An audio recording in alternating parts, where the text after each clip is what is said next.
Newcastle has now rejected a British transfer record bid of £120 million for Alexander Isak. Ha! Football has changed. Imagine Newcastle rejecting a British transfer record, £120 million for one player. They rejected it. So let's discuss some details of this deal, and we'll talk about this deal, and I'll explain many things to you people that don't understand how Liverpool can afford these players. So the bid was 110 million fixed and 10 million in add-ons. Some people are saying that it was only 110 million fixed. I don't know. There are some discrepancies in the reports. Personal terms with Isak was obviously agreed. Liverpool bid with optimism this morning, but Newcastle response was so quick and strong.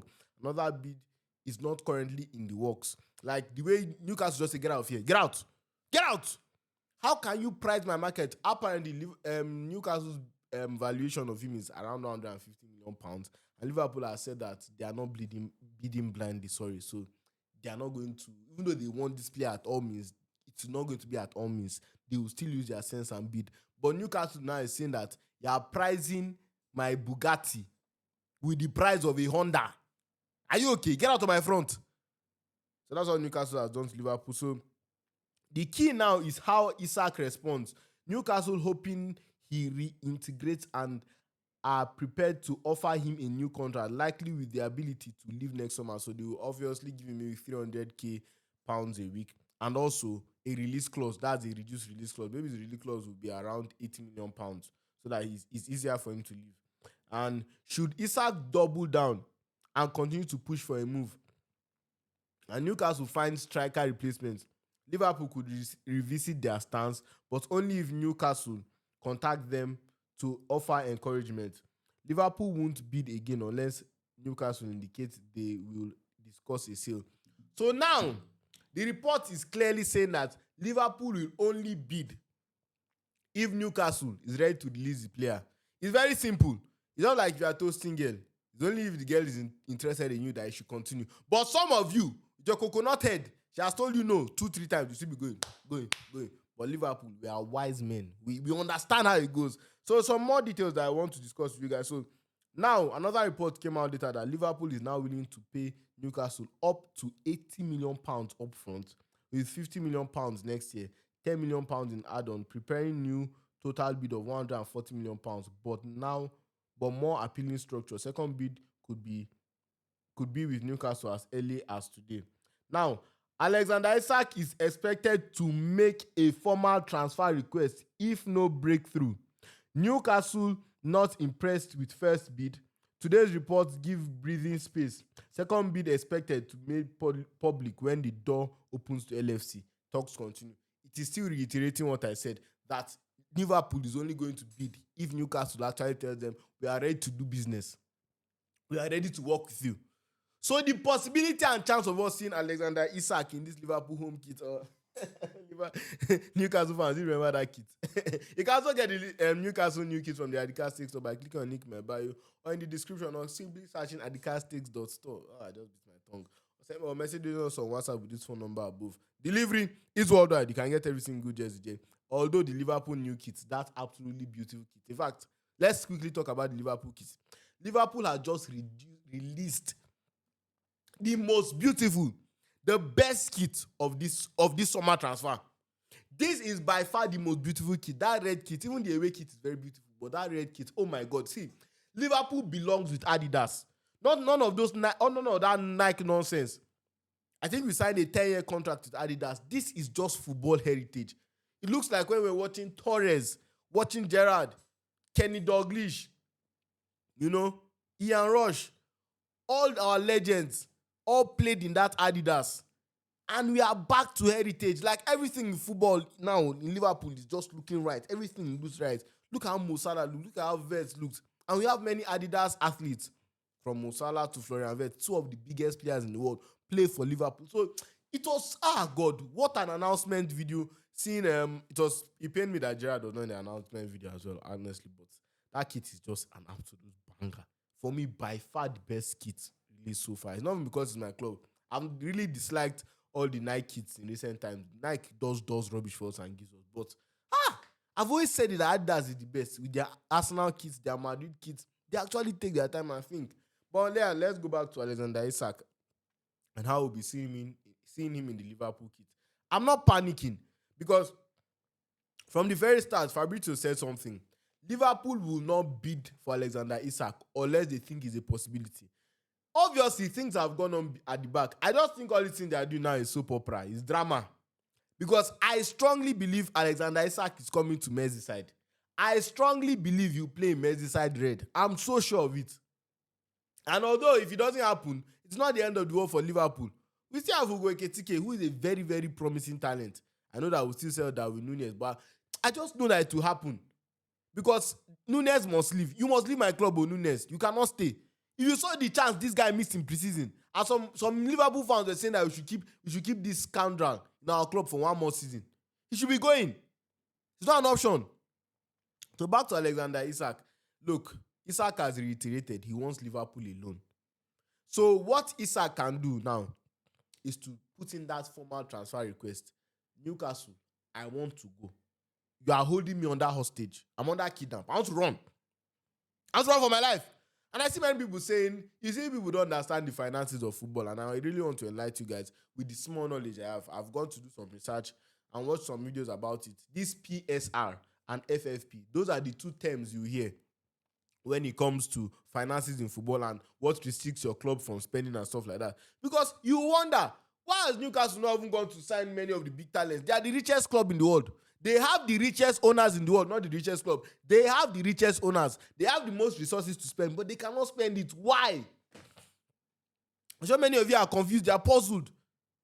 It's not really confusing. When people are saying they don't need to sell Isak, they actually need to sell Isak. They actually need to generate money, but they do not want to sell Isak. The players that Newcastle want to keep while remaining between PSR. PSR is just basically profit and sustainability rules in the Premier League. FFP, financial fair play, that is for UEFA. That is the whole of European football. That is teams that participate in European football. So PSR is profit and sustainability rules, which basically means that your club in three financial years cannot suffer a loss of more than £105 million. So what a loss basically means is expenditure. That is why Newcastle cannot go out and sign players for £100 million, £50 million, £200 million, because they don't have the revenue to cover that loss.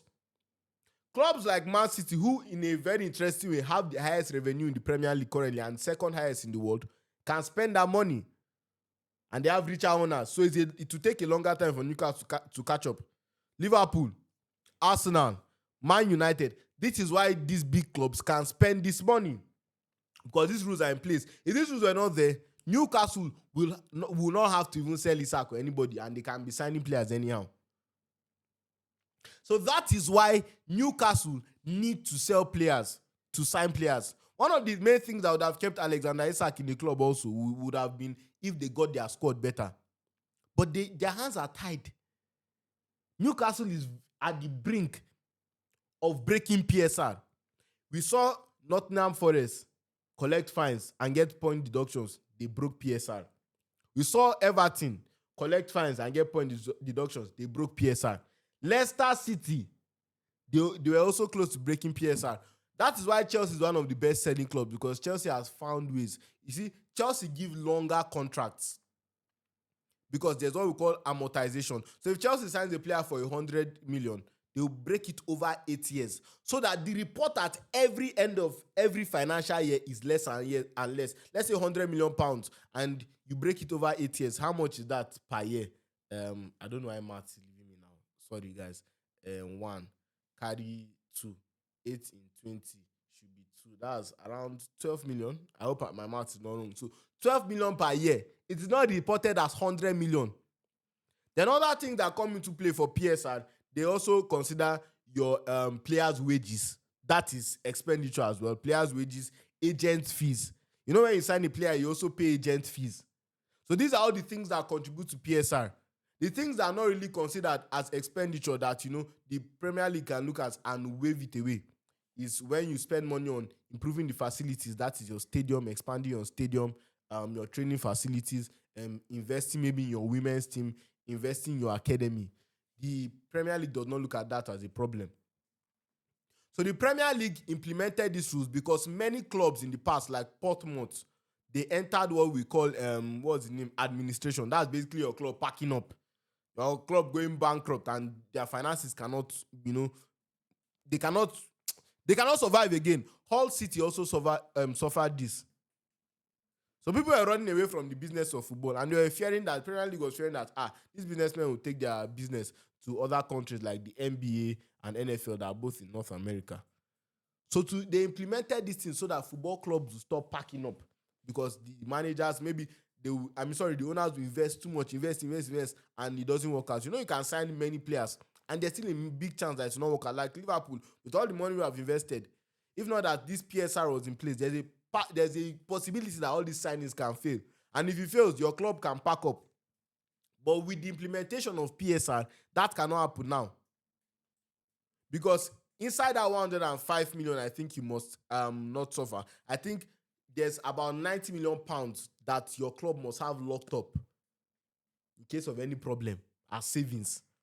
I hope I'm communicating these rules well. If I'm wrong, correct me in the comments. But I just say, let me enlighten you guys a little bit based on my knowledge and why Newcastle actually have to sell Alexander Isak.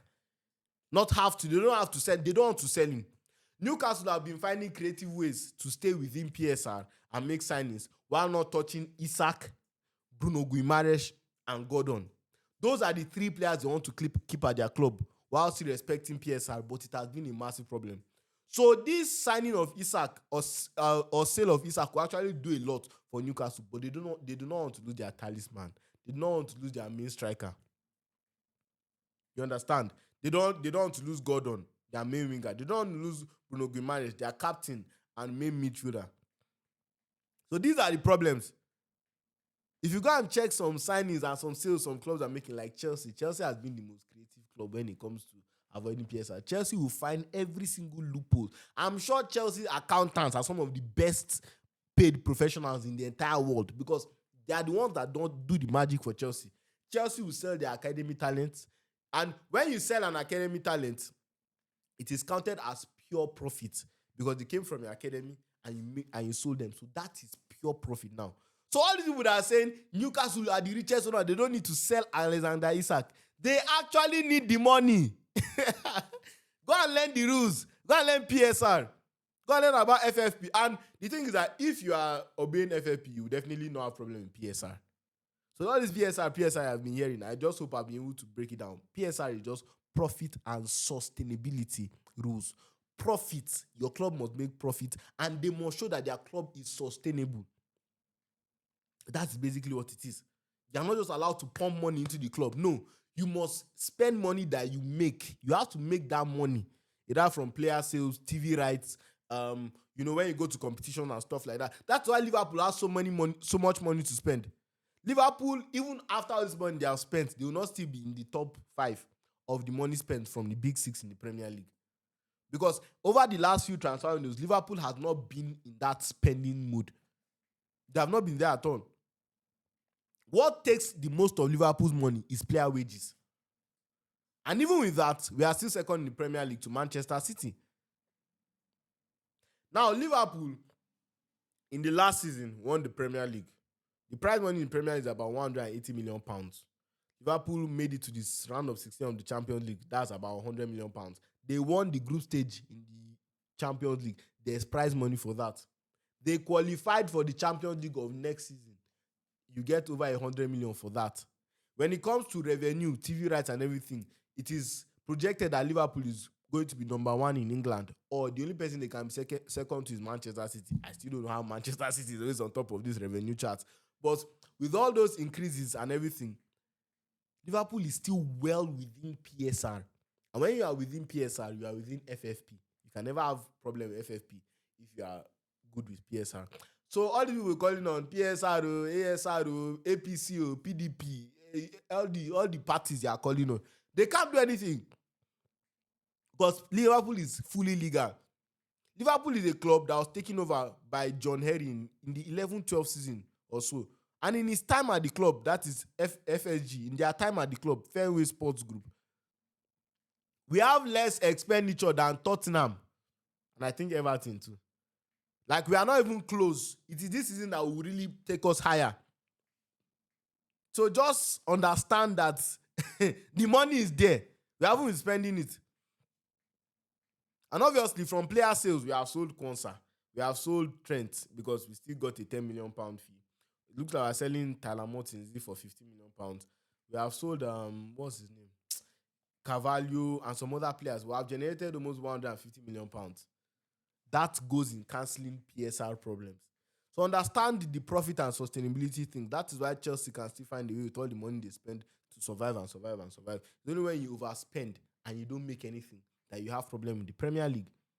And that is even over a 3-year period. So even though you're in negative of 500 million and you find a way to make positive of 400 million in that third year of the financial year, you will survive. So Liverpool is a well-run club. We are very, very brilliant. And last season, we won the league with Jurgen Klopp's team. These signings are necessary. Our team was the 5th oldest team in the league last season. Liverpool Football Club had the 5th, age average. We were the 5th oldest. In the top 6, we were the oldest. In as much as we ran away with the league last season, Arsenal is going to come back. Arsenal is making investments. Manchester City, they spent £184 million in the January transfer window. They have already spent over 120 million in this transfer window. So that is almost 300 million or so that they have invested. Man City are not going away. Rodri is coming back. Understand that. As much as we are laughing at them and stuff like that, it's still Pep Guardiola, the greatest manager in football history. Whether you want to argue that, that's your problem. So Liverpool is well aware of this. Our right back left. We needed to get Frimpong. Kekes was a necessity. Ekitike, whether Isak comes or not, was a necessity too. Luis Diaz, I even forgot Luis Diaz for the player sales. Look at the amount of money we have generated. So we might even generate up to £200 million. So the finances are good. The finances are so good. We are breaking no regulations. Over the last 3 transfer windows or 3 financial years, Liverpool has spent only over 100 and something million. In comparison to other clubs, that's like a 5th of how much. I think Chelsea has spent 6 times more or 7 times more even. We won the league with Mamadashvili. Sorry, remember, we signed to win the league. Slot signed what's his name, Chiesa, for less than £11 million. And he only played 104 minutes. And Mamadashvili played 0 minutes for us. He was on loan in Valencia. So the finances are way good. Liverpool is so good. People don't understand this. So Newcastle, we're helping you. And Manchester United, you are the one causing trouble here. Leave Benjamin Disco. Because one of the things stopping Newcastle is that they are saying they will not sell Isak until they get a replacement. And is that Benjamin Disco that they want? And Man United now will not leave. I just believe Man United is going for this Benjamin Disco solely to annoy Liverpool. That's the only reason they want that Benjamin Disco. There's no other reason. Because what's your problem? Leave this boy alone. Let me go to Newcastle and enjoy it. Let him play Champions League football. Be nice. I don't want spoiling our progress now. So I think Newcastle will get their player replacement. I just feel it's Newcastle that put themselves in this predicament. You are giving a free run to Ekitike. We didn't bid. We didn't make any negotiation. You say you don't want that. You want to keep your Isak. Isak has said now publicly he wants Liverpool. He wants to come here. You understand? The only thing that can happen at the end is he will renew with Newcastle, get a better contract, and then next season. But Liverpool want him this summer transfer. They feel this is the best opportunity. Just like how we went all out for Vets. Man City was interested. Man City, he rejected Man City. He rejected Bayern Munich. So those are 2 big clubs. Imagine we said, okay, the money is too much. We'll not sign him. We'll sign him next summer transfer. And more clubs can come in. Or maybe even Ekitike can do very, very well. So now is the perfect opportunity for Alexander Isak to come to Liverpool. He wants to win trophies. He wants to win the Champions League. He wants to win the Premier League. He wants to chill with the big boys. And Newcastle, unfortunately for you, you're not one of, you have money, but you're not them, you're not us. You can't give him what we give him. You understand? So I'm not panicking. Liverpool fans, don't panic. I don't know whether you thought that signing Alexander Isak is like signing no disrespect, maybe Mateta or Lee Watkins, that you can just go one time. Nobody's, competing. This is the best striker in the Premier League last season. This is one of the best strikers in the world. There's a reason why Newcastle, imagine a club rejecting a bid of £120 million for a player. You know the quality of player about to sign. So it's not going to be easy. So strap on, lock in. The Florian Wirtz saga has made me very, very confident now that I believe with all my heart that Isak is coming. I trust our board so much that they will not publicly disgrace us, except the contract that they're about to offer Isak is one mega contract, and there's still limit to what they can offer Isak because they are very close to violating PSR. In fact, right now they are still under scrutiny. They might still suffer a point deduction if they are not careful, which those players don't want to their name. They don't want it, so they have to be very, very careful with the contract that they are offering as well. So their hands are tied, and we are in the position. There's a reason why we are telling them we will only bid if you are ready to hear our offer. We are in the stronger position now. We cannot go and be throwing 140, 150 million pounds anyhow for this player. No. Although our finances will recover. And it's not like we'll go, like, I don't expect us to go and sign anybody next summer transfer. They expect maybe for a centre back or a midfielder. Like, except to win the league. And, I don't, like, these signings we're making is for 5 years. 5 years we are good with these signings. We're building our two best players. Salah is 33. Van Dijk is 33. So we need to, the squad has to be reignited. This is how you build. When you're at the top, you stomp on your haters. That is the best time to invest in your team, when you are winning. It's not that when you are coming up and you now come and start something. No. Let's have a Liverpool era now. Let's dominate now. You understand? So this is probably one of my longest videos ever. I just wanted to really explain some of the PSR. And I hope you guys actually enjoyed me explaining it. I really wanted to. And in all this, Mohamed Salah remains the best player in the Premier League. So don't forget that, Liverpool fans. Even though Isak doesn't come, we still have Ekitike, a striker better than Nunes. We definitely will get another attacker because Diaz has left. So who is going to play there? Are we going to rely on Ngomoa? We already have 29 goals and about 18 assists from Mohamed Salah, guaranteed. No panic, Liverpool fans. Some of you say we're spending too much. Do you want to go back to the days where we were counting money, pinching money? No. We're a big club, act as one. Other clubs are making investments. You want to be sleeping. We are the league champions. We won the league. We should spend the most. So thank you very much for watching the video. I really appreciate it. Do make sure you like, subscribe, and share it. We mean a lot. We are pushing to 30,000 subscribers. Yes, 30K. We are so close to that, and now we'll push for 100K. We'll get that this year. I strongly and truly believe. So yeah, thank you very much for watching the video. If you got up to this point, wow, you're a legend. Just put pool in the comment section. POOL. Pool. Put it in the comment section. It actually means a lot to me. This video is going to be long, and I genuinely don't care. So please, thank you very much, guys. Thank you. And Adika Sticks is out. And peace out. See you when Alexander Isak is wearing that Liverpool Adidas kit.